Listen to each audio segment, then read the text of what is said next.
Yo, True Earth Dad hit me with the on his new video about the firmament. What's the firmament, you ask? Well, it's the dome above our heads, you knuckle-headed moron! I'm just kidding, you're not a moron, but look, we might have found pieces of it, and it might be getting studied as we speak in Antarctica. And I might just have a story from a scientist who worked there. But first, let's look into the Bible and see what it says about the firmament. Let's look at a couple crucial points of Proverbs 8. When he drew the horizon's circle on the deep. And then this part, when the fountains of the deep poured forth, when he prescribed boundaries for the sea.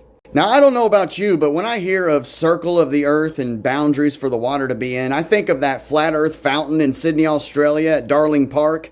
Yeah, and did you know that around the rim it says Antarctic Circle? Yeah. Then, of course, you gotta love Psalm 19:1 where it says, "The heavens declare the glory of God, and the dome of the sky speaks the work of his hands." That's why I like the complete Jewish version. It says dome and sky in the same sentence, showing that, well, firmament doesn't mean sky. The word dome here was translated from the word firmament. And it can't be spinning because it was firmly established and immovable. You show me a sphere that has four corners and I'll show you a pig that can fly. And he sends his lightning to the ends of the earth. And do you ever just want to take hold of the edges of the earth and shake it? And here is where things truly start to get interesting. There was a sound from above the dome over their heads. They stopped and lowered their wings. Above the dome that was over their heads was something like a throne that looked like a sapphire. Here's a nice uncut raw sapphire for you heathens! Now, the story about the scientist that worked in Antarctica.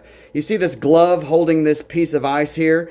Yeah, it's because it is too cold to touch. And the scientist said that when he held it with a glove even, the glove didn't get wet. It just vaporized into thin air.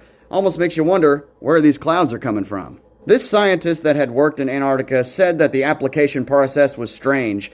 He said that there were questions on there like, do you believe in God and what are your religious beliefs? Which I found to be kind of weird for a guy who was studying ice. But either way, he had explained that the scientists were calling it sky ice and it looked a lot like this. And he also said the only time that they studied regular ice is when National Geographic came in to do a documentary. Uh-oh, guys, the press is coming. We're going to have to go get the regular ice so that we don't look suspicious. So this scientist didn't have the special clearance to go to the wall. And when he asked what the wall was, another scientist that had the clearance said, let's just say it is the largest natural structure in the world. So he said that this scientist told him that they bored into the wall 10 miles. And it started self-healing.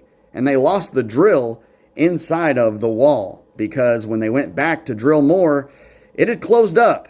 And real quick, since we're talking about the ends of the earth, I found this to be interesting in Enoch. It says, and at the ends of the earth, I saw 12 portals open to all the quarters of the heaven. Then I took a look at the geocentric Antikythera mechanism that was found off the coast of Greece down in the ocean and noticed that this geocentric star tracking machine has 12 sections around the outside on which would be the edge of the earth. Then, of course, you start thinking about the 12 constellations or zodiac, and then you also start thinking about the 12 disciples, but that might be for another video. Anyway, go check out True Earth Dad's video about the firmament, which inspired me for this video. I love all you guys. See ya!